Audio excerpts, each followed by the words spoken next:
Shalom, Ahab, Wa, Baraka. In other words, peace, love, and blessings. First and foremost, I want to give all praise, honor, and glory to Yahweh, Bahashem, Yahweh Shai, Wahara Kakodash. And I want to give double honors to the elder apostles, the prophets, and the teachers over at GMS that have been bringing out this 100% truth for the last 40 plus years. And to the sincere Akiyawa Akwath, that's you brothers and sisters that are coming into the truth sincerely, righteously. Salutations. Without further ado, I want to get into it, but before I hit play, this is Biblical Defenders. He has two channels. It's Holy Biblical Defenders or Biblical Defenders. So if you would like to get the class in its entirety, you can go to Biblical Defenders or Holy Biblical Defenders. And the name of the class is Response White Biblical Figures, Genetic Proof of the White Hebrew Israelites. Okay, let's get it.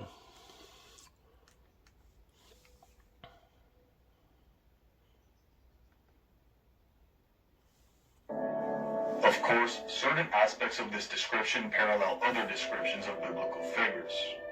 Firstly, Noah being white as snow and red as a blooming rose parallels the Nazarite Israelites being pure. I want to stop right there. I'm definitely acknowledging this because a lot of people don't understand this. Once they see the book of Enoch, all hell breaks loose. So let's break this down real quick. When he opened his eyes, he lit up the whole room like the sun, and the whole house was very bright. His body was white as snow and red as blooming rose. So he was righteous. He was a righteous man. That's all. He was a righteous man. So let's keep going. The word white, biblically speaking, means righteous. His body was righteous as snow and red as a blooming rose. So if you were to read it in a different version, it wouldn't say it like that. In fact, it wouldn't use red as a blooming rose. It would say ruddy, which is a reddish brown complexion. A reddish brown complexion because King David was lighter than the original Hebrew Israelites. So if you were to read the definition of ruddy, which it should be right here, ruddy, it would say it would be a reddish brown complexion compared to the dark complexion of the Hebrew Israelites. Now, that's the definition. I don't make this stuff up. Maybe I can find it real quick. Let's just keep going, and if I can pull it up right now, I'll see if I can do that. But like I said, Noah was righteous, and he was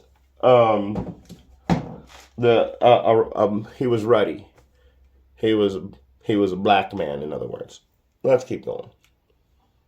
Noah being white as snow and red as a blooming rose parallels the Nazarite Israelites being purer than snow, whiter than milk, more ruddy in body than rubies.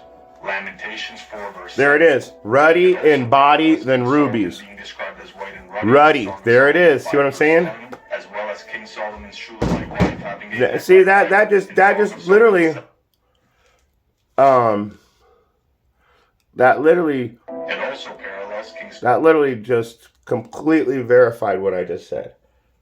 My beloved is righteous, and he has a reddish brown complexion, the chief among 10,000. So I don't think you guys understand. In fact, if the Israelites were black, the definition of Egypt means burnt faces. When Joseph went to Egypt, his brothers didn't recognize him because he had a burnt face like the rest of the Egyptians. And since he had been out there with them for so long, he got even darker. And as he got darker, he also wore the same style clothes, and the Egyptians would put on face paints and stuff. So when he saw him, They didn't even recognize their own brother. They thought he was just one of the Egyptians, which means burnt face, which means black. All right, let's keep going. Solomon being described as white and ruddy in Song of Solomon 5 verse 10, as well as King Solomon's Shulamite wife having a neck like ivory in Song of Solomon 7 verse 4. As for the ruddiness of these light complexion figures, pale-skinned people often have a reddish tint because their skin contains less melanin, thus allowing the color of oxygen-rich. And to have less melanin is very unhealthy. Does anybody know that? So if you don't have a bunch of melanin in your face, it's because, or if you don't have melanin, it's actually less healthy for a person that has melanin. Now, Africans at a certain point, they have too much melanin, so they have problems in other places. These people have problems being in the direct sunlight. So you got to ask yourself, if the sun hates you, if the damn physical sun that's in the sky hates you enough to, whenever you walk outside, it starts to burn you up like you were some kind of vampire, what does that say about your relationship with Yahweh, about Hashem, Yahweh Shai? Let's keep going. Blood beneath the surface to show through more prominently. This effect is more noticeable in areas with thinner skin, like the cheeks, lips, and ears, where blood vessels are closer to the surface. In certain cases, factors such as circulation, temperature, and emotions may cause the reddish tint to become more prominent. And in this case, redness is the result of blood. Did you hear that? And their emotions will cause the redness to to be more prominent in their skin. Let's see if I can get my tablet to work. I don't know what's wrong with it. Dang it. You know what? Let's do it like this. I don't know if you guys can see that. It says, this is Genesis 25 and 25. Man, I knew that was going to happen. It says, King James Version, and the first came out red. And the first came out red. Hold on. And the first came out red all over like a hairy garment, and they called his name Esau.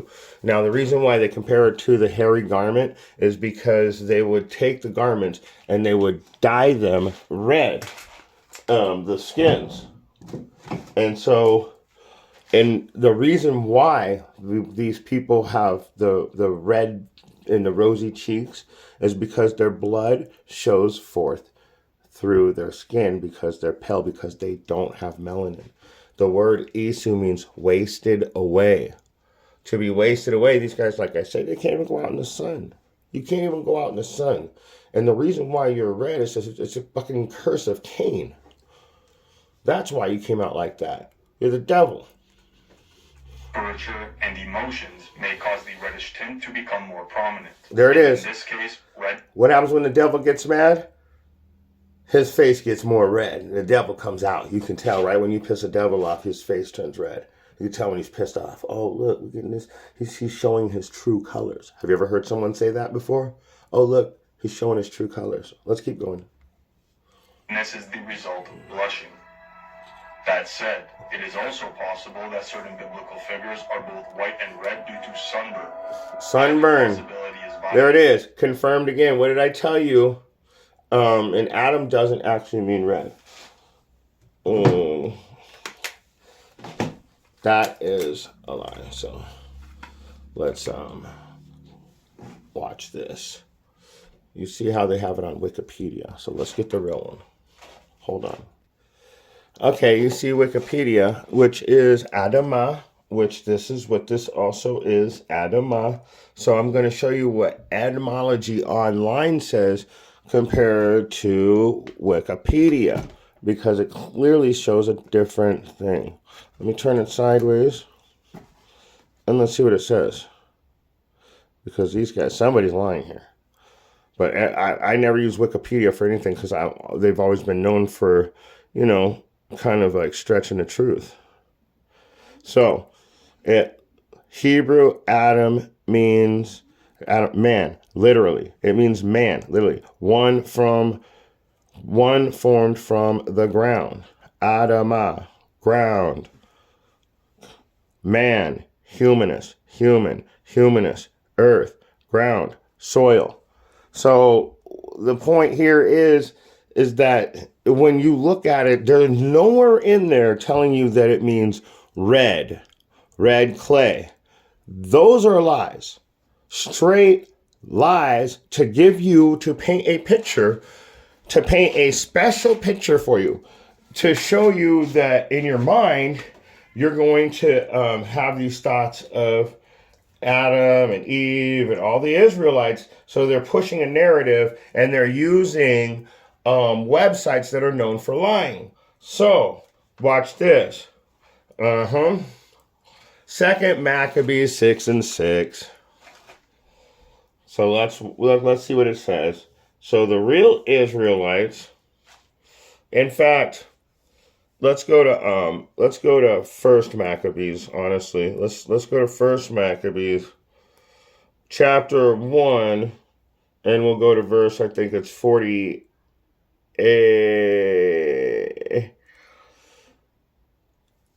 Chapter 3 and verse 48.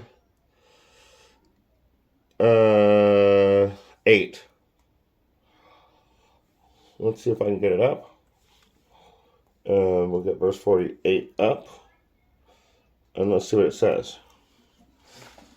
And there it is right there. Read it for yourselves. And laid open the book of the law, wherein the heathen had sought to paint the likeness of their images. So, the heathen sought to paint the likeness of their own image. And they're doing it again right now, trying to tell you, no, you're not the people. We're the people. No, you're not. Let's keep going. Whoops, back. You had ins and outs of them doing that. Let's go all the way back to where we started. Sorry about that, folks.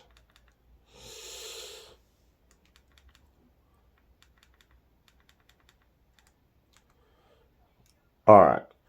And we're going to go right back to where they were telling you that they're painting that picture of a red face. So I had to show you that they're painting the likeness of their own image. That's what the heathen sought to do. And the word Adam means ground and earth. It doesn't mean fucking white skin. That said, it is also possible that certain biblical figures are both white and red due to sunburn.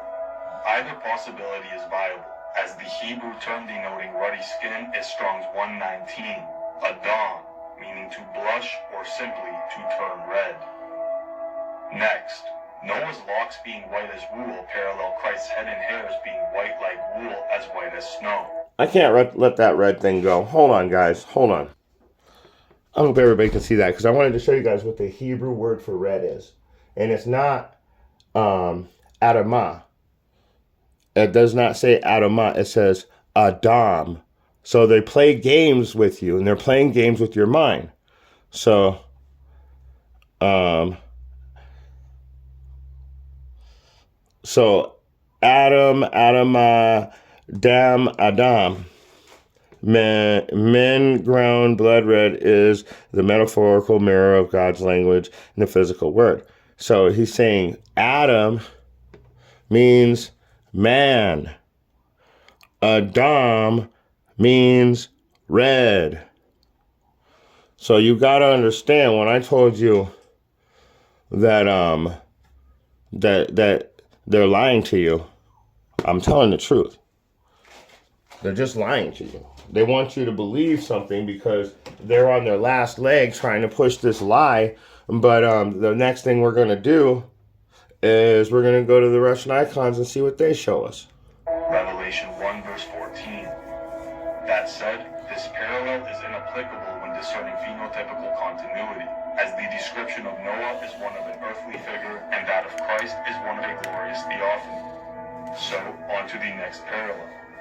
Noah having beautiful... Wait, no. His head and his hair. No, they did not. So his head and his hair are white. You know what? Let him finish. David, who in 1 Samuel 16 verse 12 was said to have beautiful eyes or bright eyes.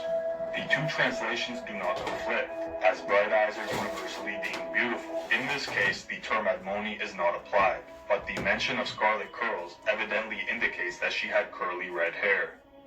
As for the mention of her head being as Carmel, consider that in Song of Solomon 1 verses 5 to 6, she states, I am dark but lovely, Biblical O brass daughters of and bronze Jerusalem, pictures. like the tents of Kedar, like the curtains of Solomon. Do not look upon me, because I am dark, because the sun has tanned me. My mother's sons were angry with me. They made me the keeper of the vineyards, but my own vineyard I have not kept. If her head is as Carmel, but her neck is as ivory, her neck was likely covered by her hair or a headdress while working in the vineyard, thus maintaining its original tone while the rest of her head tanned. Additionally, the but in dark but lovely implies that swarthiness was not considered attractive to the Israelites. This also indicates that dark tones were not common among them, as if they were, she would not have to pronounce her darkness. They literally just said black people are ugly, and we think that black people are ugly. And that's something that they also taught us in Jim Crow. Century BC, and laid the groundwork for increasing Judean presence in Rome. Thus, he may descend from Maccabean-era migrants who maintained genetic continuity for at least a few centuries. This, however, is less likely than the second explanation, being Judean deportations following the siege of Jerusalem in 70 AD. That said, the most likely explanation will be the third, being Judean deportations following the Bar Kokhba revolt from 132 to 136 AD. Of course, sample R1547 dates to the end of the Bar Kokhba revolt and does not reflect admixture with local Europeans, suggesting that he had recently entered the Italian peninsula. Now, a few weeks ago, I asked Andre DNA if he could run this sample through his phenotype predictor, and this is the image it produced. As evident, this man was virtually indistinguishable from the Europeans he dwelled amongst, and would certainly be classified as Caucasian. They made up a picture out of AI to show you what they think that... He looked even more European than this image shows. But ultimately, both R10654, R11558, R11556, and They completely skip over Revelations 1 and 14. So let's see what it says. His head and his hair were white like wool. So his hair was white, but it was like wool.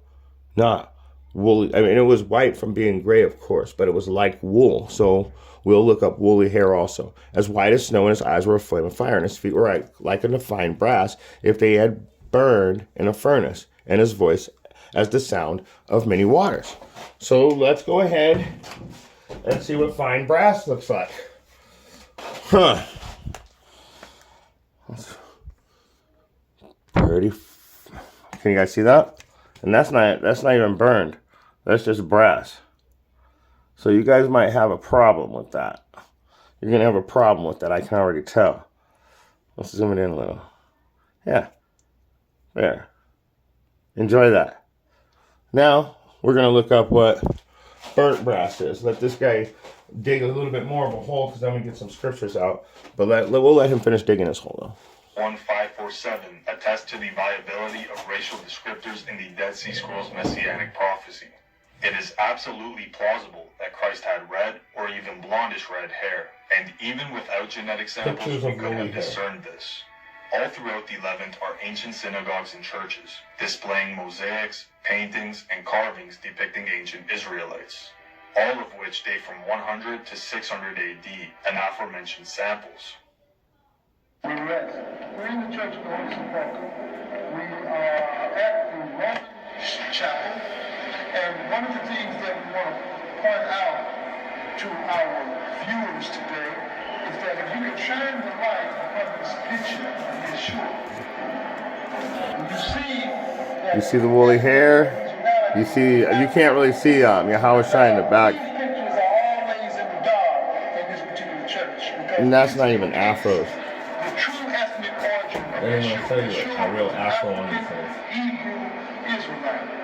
And here, these pictures depict his true pigmentation. Okay? And as we had mentioned before we came into the church, that Constantine was a sun worshiper. He was the high priest of sun worship. That's why most of all these pictures, you see these sun discs behind the pictures. If you look at the pictures and you look at the sun disc represented Zoroastrianism, which was the son. And that the Roman Empire was populated by pagans. So how could a Hebrew who was named Yeshua convince some pagans to follow him? He tampered with. And his message was tampered with. And in order to disconnect his message from the Hebrew scriptures, the Greeks convinced some African Hebrew. I want to give all the praises in the honor. All right. So, you guys saw with your own eyes. Let's well, I showed you woolly hair. They almost refuse to show it online now. They'll show a bunch of words. They'll show light-skinned people, but they won't show black people. It's very interesting how the internet has changed its mind to what woolly hair is. I don't even know what these guys are. And then just horrible stuff. But anyways, so let me show you guys. I showed you what brass looks like. Let's get. It's interesting how when I used to look up woolly hair, it would only show so-called black people, but now it only shows so-called white people with dreadlocks and blonde hair that's curly. I'm like, wow, interesting how things have changed. Let's go to the Russian icons real quick. Pictures of Russian icons book.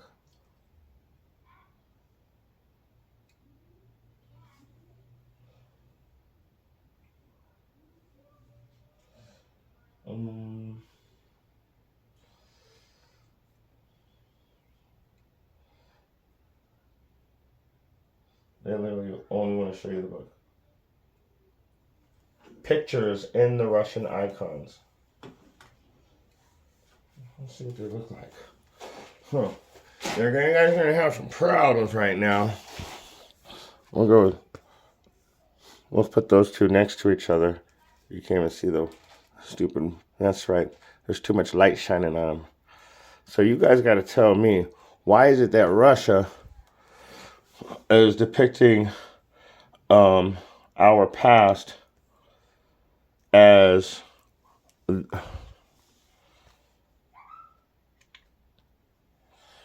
depicting our past like this, but they're telling us otherwise. So these are the books from the 1400s. Sorry guys, having technical difficulties now. So what happens when you start bringing out the word? You get technical difficulties. All right. Okay, that's enough with that. Let's get things straightened back out. All right, guys, let's get some scriptures, but I really just want to start here.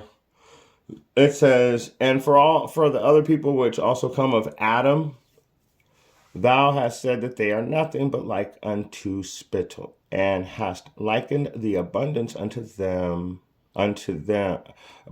the abundance of them unto a drop that falleth from a vessel. So he's pretty much saying that you guys are worthless to him. And so all these other nations are always trying to push the narrative that they're the Israelites now. Let me show you a few things that they don't want to show you in the Bible.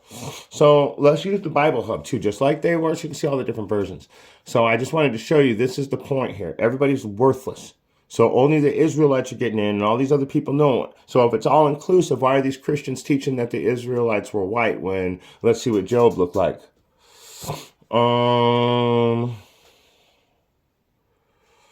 Let's see.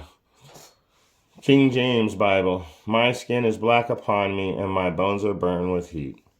Fever, heat, fever. Skin turns black. So let's go to, so we know that Job has dark skin. Job has dark skin. Let's go to, I want to go to Acts 13. Let's do it. Let's just go there. Let's make this a quick class. Let's go right to the kill. So I want to first show you in the King James Version. Hold on. These guys always got to have their stupid ad in place. All right. Hate their ads, man. I hate ads. So let's go ahead and read it together.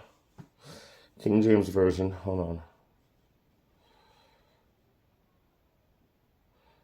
on. Right there. Now, there were in the church that was in Antioch certain prophets and teachers, as Barnabas and Simeon, that were called Niger, and Lucius of Cyrene, and Manaen, which had been brought up with Herod the Tetrarch and Saul. So you see it says, no, that says Niger, and that's not, okay. So if you guys want to play the semantics game, I want to show you guys something. Let's go to, what do you guys like to read, the New English Version, or would you like to read the New Living Translation? Let's read the New Living Translation. All the other ones are calling them nigga. Did you guys notice that? But let's go ahead and get that NLT.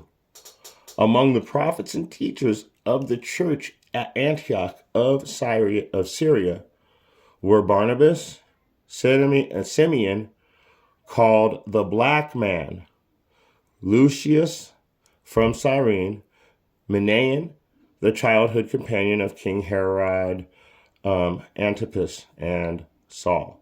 So, whoa, let's look at that closely. What does that say? Black man. So I guess that word nigger is actually nigger and not Niger. It's nigger. And so I'm going to show you guys something really cool too. I got to get this and share it with you. Just for all you Christians out there. Watch this, guys. So now we know that they were called nigger or the black man according to translation. I got to show you guys something really cool. So they were also in Acts 11 and 26. They were called, let's go to, this is going to be really fun for all you Christians that refuse to study. So it's going to be really fun for you guys to learn this stuff from the black Hebrew. My wife is not black, and my wife is a native nation just like me. But her skin just so happens to be very pale, like a white girl, in fact. But all her ancestors are natives, so both sides too. I guess we will be mingled among the other nations, and we will look like the people we're mingled amongst. You know what? Let's read this real quick. This is Acts 11 and 26. We've got to get this. And when he found him, he brought him unto Antioch, and it came to pass that whole year they assembled themselves with the church and taught much people. And the disciples were called Christian. You see that, guys? Christian first in Antioch. So in Acts 13, they're calling them nigga or black man. But over here in Acts 11:26, they're calling them Christian. Could that possibly have any connection? Let's find out. Let's go to the blue letter, Acts 13 and 1. I got something special for you guys today.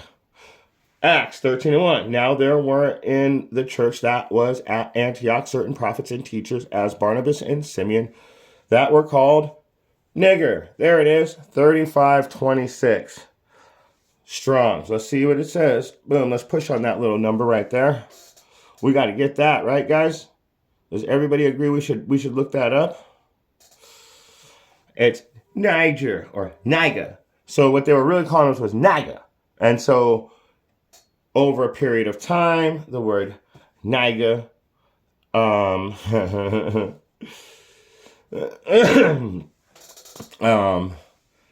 Niga or nigga, and you see how it's derived. So nigger, a Christian. Christian means nigger. Guess what, guys? All you Edomite Christians don't look like a nigger to me. Ooh, dang, you guys are in for it, aren't you? So it even shows you Acts 13 and 1 as a reference, but this right here should have more. See, in my Strong's, you know what my Strong says in the real book? It says a Christian prophet or teacher such as Barnabas and Simeon. So you guys are doomed. And then there we go, nigger. Surname of the prophet Simeon. Means black, homies.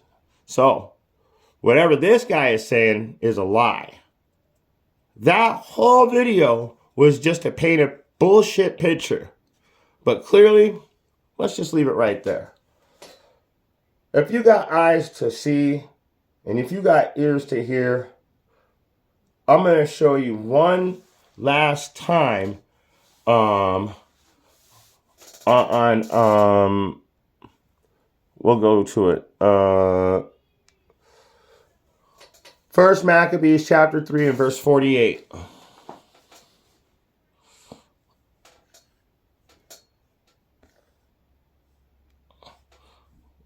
We'll tap on it. There it is. And it says, and laid open the book of the law, wherein the heathen had sought to paint the likeness of their images. So if you did not find that very amusing, that that's exactly what just happened in that video, then maybe you're a part of the delusion and you deserve to be where you're at, because the Most High has all Yahweh Bahashim Yahweh Shai. He has us all seeing things differently, doesn't he? Because he tells you too. He tells you, I speak to them in parable. Salakia, I want to close out with this. Matthew 13 and 13. Therefore speak I unto them in parable, because they see not, and hear not, neither do they understand. He speaks into them in parable because he doesn't want them to understand. He doesn't want them to understand. That's why they go off and they think that they know everything, and they come up with these computer programs that they created to make, like the guy at the end, this is what he would have looked like according to the computer program, according to the computer that you programmed to make sure it would look that way. So, with that being said, he speaks to us clearly and in plain, but he speaks to the other nations and the wicked Israelites in riddles, okay? A parable just means like in riddles. So with that being said, if you got eyes to see and you do have ears to hear, like I tell you in every class, this is why I say this. Therefore, I speak to them in parables. Everything I'm saying is a parable too. And I feel like I'm making it as plain in English as possible. And what do? They rise up against the truth. They hate hearing the truth. So if you got eyes to see and ears to hear, I hope you got something out of this small message. Shalom.